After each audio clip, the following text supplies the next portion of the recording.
तर नमस्कार शेतकरी बांधवांनो, PM किसान सन्मान निधी योजनेचा 17वा हप्ता तुम्हाला कधी मिळणार आहे हे आपण या व्हिडिओमध्ये जाणून घेऊया। पण त्याआधी जर तुम्ही या चॅनलवर नवीन असाल तर चॅनलला सबस्क्राइब करून ठेवा, कारण असंच नवीन व्हिडिओ मी तुमच्यासाठी घेऊन येत असतो।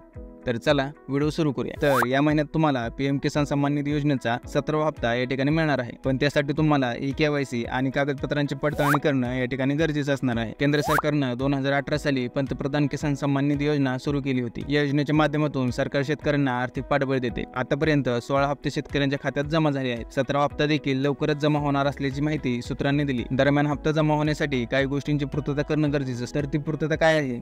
तर यामध्ये महत्त्वाचं म्हणजे KYC करणे, तसेच कागदपत्रांची पडताळणी करणे, या गोष्टी महत्त्वाच्या आहेत। याची पूर्तता केली तरच तुमच्या खात्यात पंतप्रधान किसान सन्मान निधी योजनेचा 17वा हप्ता या ठिकाणी येऊ शकतो। पंतप्रधान किसान सन्मान निधी योजनेचा पहिला हप्ता एप्रिल ते जुलै दरम्यान, तर दुसरा हप्ता ऑगस्ट ते नोव्हेंबर दरम्यान आणि तिसरा हप्ता डिसेंबर ते मार्च दरम्यान जारी केला जातो। म्हणजेच 17व्या हप्त्याचे पैसे एप्रिल ते जुलै दरम्यान येण्याची शक्यता आहे।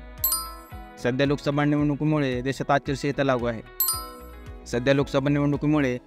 आचारसंहिता लागू आहे, त्यामुळे हप्त्याचे पैसे जूनमध्ये येतील असा अंदाज या ठिकाणी बांधला जात आहे। तर काही सूत्रांनी दिलेल्या माहितीनुसार लोकसभा निवडणुकीच्या काळातच 17वा हप्ता शेतकऱ्यांच्या खात्यात जमा होण्याची शक्यता आहे असं या ठिकाणी सांगितलेलं आहे। तर अशा पद्धतीची माहिती होती मित्रांनो। जर तुम्हाला तुमचा PM किसान सन्मान निधी योजनेचा 17वा हप्ता या ठिकाणी मिळाला नसेल तर तो तुम्हाला या जून महिन्यामध्ये या ठिकाणी मिळण्याची शक्यता आहे। तर या अशा पद्धतीची महत्त्वपूर्ण माहिती होती। जर तुम्हाला हा व्हिडिओ आवडला असेल तर लाईक करा, जर काही शंका असतील तर कमेंट करा, आणि जर तुम्ही या चॅनलवर नवीन असाल तर चॅनलला सबस्क्राइब करून ठेवा। धन्यवाद। जय हिंद, जय महाराष्ट्र।